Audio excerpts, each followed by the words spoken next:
एकदम छान अशी स्वादिष्ट अळूची वडी आणि रस्सा त्यासोबतचा आपण आज तयार केलेला आहे। तर या पद्धतीने तुम्ही सुद्धा नक्की तयार करून बघा, म्हणजे तुम्हाला कशी लागते स्वादिष्ट ही रेसिपी ते कळेल। नमस्कार मैत्रिणींनो, स्वागत आहे तुमचं पुष्पा पाटील किचनमध्ये। सणासुदीमध्ये गोडधोड खाऊन आपण खूप कंटाळून जातो, तर आज आपल्याला एकदम झणझणीत अशी मस्त आमटी करायची आहे आणि त्याच्यासोबत मस्त अशी अळूवडी।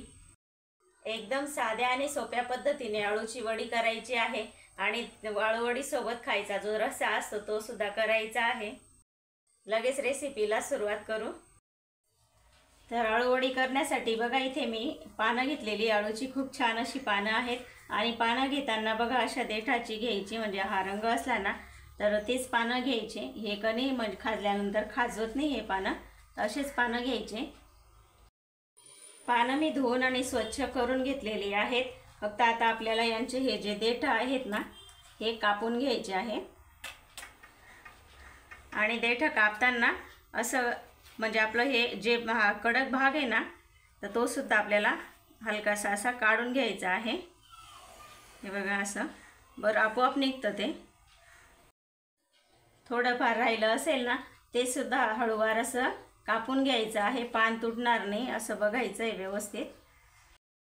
तर हे पानं जास्त मोठी नाही आहेत म्हणून एकदम म्हणजे जास्त जाड नाही आहे ही शीर। तर इथे सुद्धा काही म्हणजे मोठी जर पानं असली ना तर ही सुद्धा शीर अशी जाड असते, तर ही सुद्धा हलकी हलकी काढून घ्यायची आहे। याच्यामुळे सुद्धा म्हणजे खाज जास्त सुटते। सर्व पानं बघा मी व्यवस्थित असे काढून घेतलेले आहेत, त्यांच्या दांड्या आणि शिरा। तर आता मी एक परात घेतलेली आहे आणि परातवर हे असं उलटं पान ठेवून घेतलं आणि ह्या ज्या शिरा आहेत ना हे आपल्याला व्यवस्थित अशा लाटून घ्यायच्या आहे, म्हणजे त्या अशा दबल्या जातात ना, मग रोल करायला आपल्याला सोपा जातो। याच पद्धतीने मी सर्व पानं असे लाटून घेते। तर आता आपल्याला पीठ भिजवून घ्यायचं आहे अळूच्या पानांना लावण्यासाठी। त्यासाठी आपण साहित्य घेतलेलं आहे। इथे तीळ घेतलेला आहे मी 1 चम्मच आणि ओवा घेतलेले आहे छोटा अर्धा चम्मच। तर हे घातलं ना अळूवडीमध्ये खूपच छान अशी चव येते। चवीनुसार मीठ घ्यायचं आहे। 1 चम्मच मिरची पावडर घेतलेली आहे। थोडीशी हळद घेतलेली आहे आणि इथे अर्धा इंच आलं, 5-6 लसूणच्या पाकळ्या आणि अर्धा चम्मच जिरं असं कुटून घेतलेलं आहे मी। कोथिंबीर घ्यायची आहे थोडीशी, थोडासा हिंग घ्यायचा आहे आणि मी इथे लिंबू वापरत आहे बेसन पिठामध्ये। तुम्ही लिंबू ऐवजी चिंच वापरू शकता। थोडीशी चिंच पाण्यामध्ये अर्धा तास भिजवत ठेवा, ते पाणी गाळून घ्या आणि नंतर पिठामध्ये टाका। आणि इथे मी 2 वाटी बेसन पीठ घेतलेलं आहे। ह्या वाटीने 10 ते 11 अळूची पानं आहेत, त्याच्यासाठी मी इथे 2 वाटी बेसन पीठ घेतलेलं आहे। बेसन पीठ कसं आपल्या लावण्यावर असतं कमी जास्त थर। तर आता आपण जे साहित्य घेतलं होतं ते एक एक करून सर्व टाकून घ्यायचं आहे पिठामध्ये। चटणी टाकली, चवीनुसार मीठ,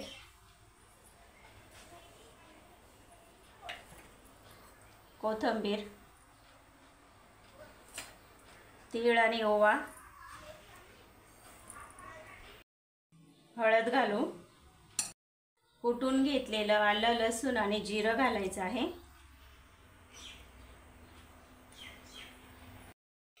हिंग घालू आणि अर्ध्या लिंबाची फोड पिळून घ्यायची आहे आपल्याला, बिया काढून टाकायच्या। तर आता हे आपण व्यवस्थित सर्व साहित्य मिक्स करून घेऊ। सर्व साहित्य मिक्स करून घेतलं, आता थोडं थोडं पाणी घालून आपल्याला पीठ भिजवून घ्यायचं। हे पीठ आपल्याला व्यवस्थित असं भिजायचं आहे, म्हणजे कसं आपल्या अळूच्या पानांना व्यवस्थित असं लागेल। तर जास्त असं पातळ पीठ आपल्याला करायचं नाही आहे। तर बघा या पद्धतीचं असं मी पीठ भिजवून घेतलेलं आहे। एकदम असं घट्ट पण नाही आणि एकदम पातळ पण नाही, असं लागेल असं पानांना असं पीठ आपण भिजवून घेतलेलं आहे।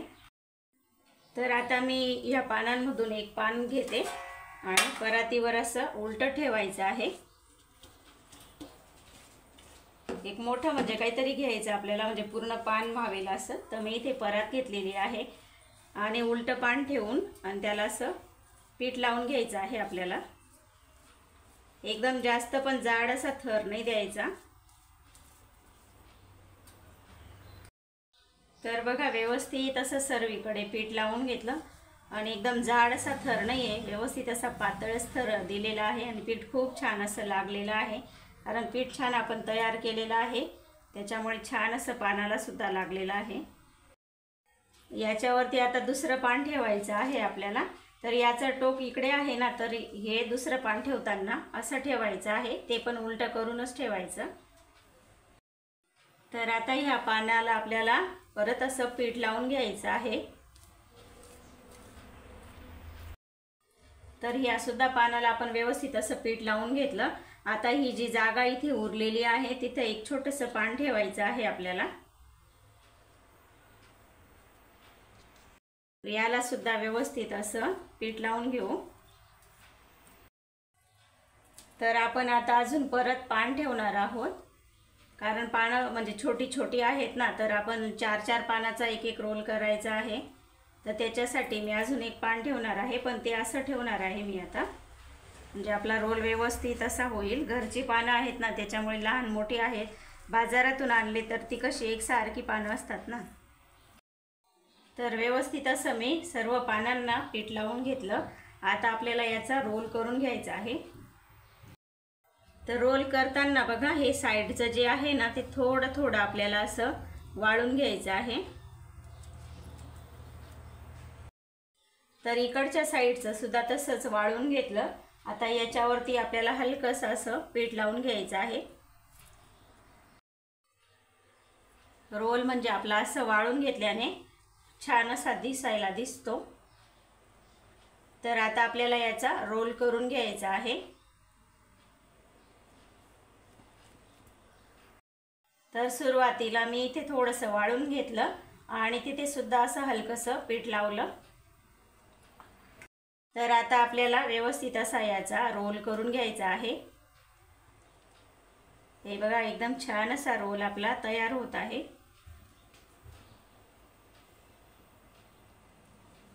आणि हे जे टोक आहे याला काही आपण असं वाळायचं नाही, तर ते आपण असंच बंद करायचं. जर ते पण असं मध्ये वाळून केलं ना तर रोल सुटतो. त्याच्यासाठी इथे पॅक नाही करायचं आधीच, तर त्याला असंच याच्यामध्येच पॅक करून घ्यायचं. बघा व्यवस्थित असा रोल झालेला आहे. बघा इथे सुद्धा बघा असा व्यवस्थित असा बंद झालेला आहे. आणि बघा ह्या दोघी बाजू सुद्धा अशा व्यवस्थित दिसतात बघा. तर याच पद्धतीने मी आता सर्व रोल तयार करून घेते. तर बघा या पद्धतीने मी सर्व रोल करून घेतलेले आहे. आणि थोडंसं पीठ आपलं उरलेलं आहे, कारण पानं आहे ना एकसारखी नव्हती, छोटी मोठी होती. तर एकसारखी जर 12 पानं असले ना तर बरोबर एवढं पीठ लागतं. तर बघा इथे आपण वडी वाफवण्यासाठी कढईमध्ये गाळणी ठेवलेली आहे आणि गाळणीला आपण तेल लावून घेतलेलं आहे. आणि हे आधीच केलं होतं आपण जेव्हा वडी आपण लावत होतो तेव्हा. तर आता आपल्याला हे रोल गाळणीमध्ये ठेवून घ्यायचे आहेत. आपण इथे रोल ठेवून घेतलेले आहे. आता याच्यावरती आपल्याला झाकण ठेवून घ्यायचं आहे. झाकण ठेवताना वाफ निघणार नाही याची काळजी घ्यायची आहे. तर व्यवस्थित मी इथे झाकण ठेवून घेतलं. आता याला 10 ते 12 मिनिटं आपण वाफवून घेऊ. वडी आपण वाफवायला ठेवलेली आहे. आता आपल्याला सार करून घ्यायचं आहे. तर त्याच्यासाठी मी साहित्य घेतलेलं आहे. 1 चमच धना पावडर आहे, अर्धा चमच कश्मीरी मिरची पावडर आहे, 1 चमच तिखटवाली मिरची पावडर आहे, गरम मसाला आहे 1 चमच आणि हळद आहे अर्धा चमच छोटा. आणि इथे भाजून घेतलेले मसाले घेतलेले आहेत. त्याच्यामध्ये खोबऱ्याचा किस मी असा तेल घालून आणि थोडासा भाजून घेतला. एक मोठा साईजचा कांदा असा उभा चिरून तो पण भाजून घेतला थोडं तेल टाकून. 1 चमच तीळ घेतलेली आहे, लसूणच्या पाकळ्या आहेत 4-5 आणि अर्धा इंच आल्याचा तुकडा घेतलेला आहे. तर याच्यामध्ये आता आपल्याला खोबरं आणि तीळ घालून घ्यायची आहे आधी.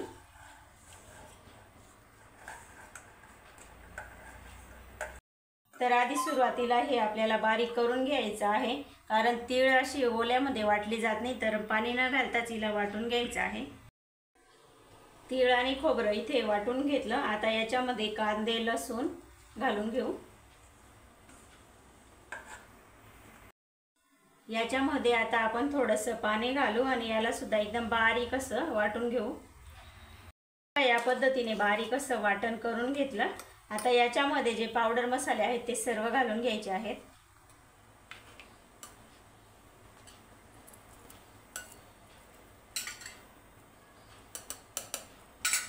सर्वच घातलं, मिरची पावडर, धना पावडर, हळद, गरम मसाला।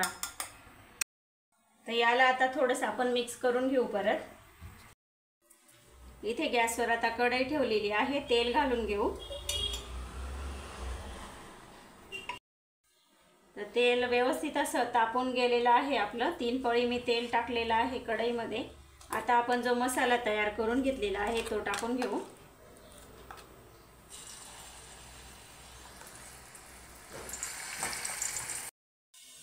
आता आपल्याला व्यवस्थित असा मसाला परतवून घ्यायचा आहे। मसाला करताना बघा एकदम छान असा परतवून घ्यायचा, तेव्हा भाजी म्हणजे एकदम स्वादिष्ट अशी लागते। याच्यामध्ये मी गरम मसाल्याचा वापर केलेला आहे। तुमच्याकडे जो साठवणुकीचा मसाला असेल, काळा मसाला असेल किंवा कांदा लसूण मसाला असेल तो सुद्धा तुम्ही वापरू शकता।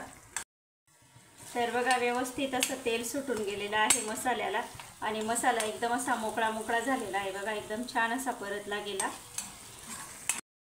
याच्यामध्ये आता आपल्याला गरम पाणी टाकून घ्यायचं आहे।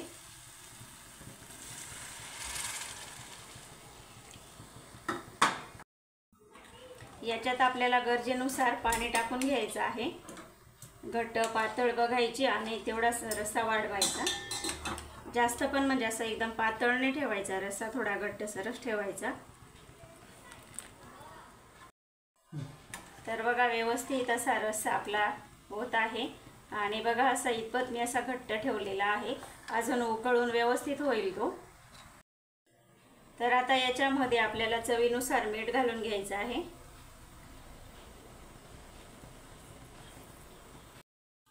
तर मोठ्या गॅसवर आपल्याला अशी खळखळून चांगली उकळी आणून घ्यायची आहे।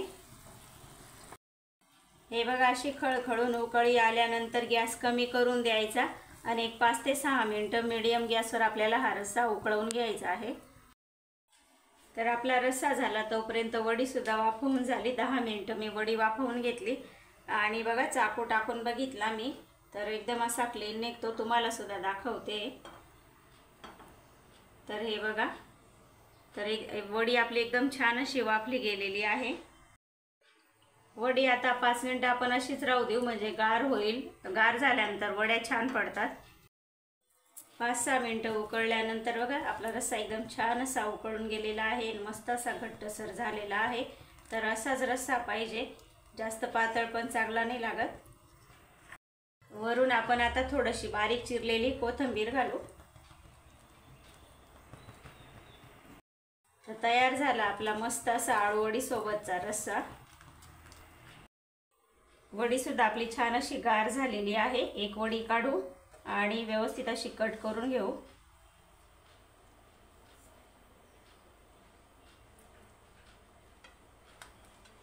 तर बघा अशी व्यवस्थित, जास्त मोठी पण नाही कट करायची आणि जास्त बारीक पण नाही करायची, अशी मध्यम आकारामध्ये मस्त अशी वडी कट करायची।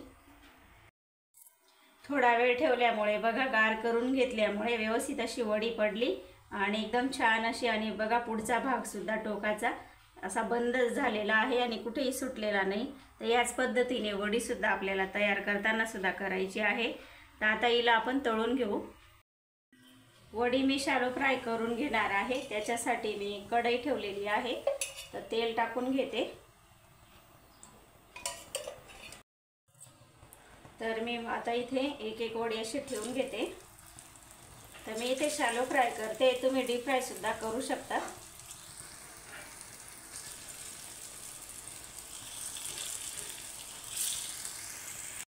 एक अर्धा मिनिट आपण खालची बाजू तळून घ्यायची आणि नंतर अशी पलटी करून घ्यायची। तर व्यवस्थित अशी वडी पलटवून घ्यायची।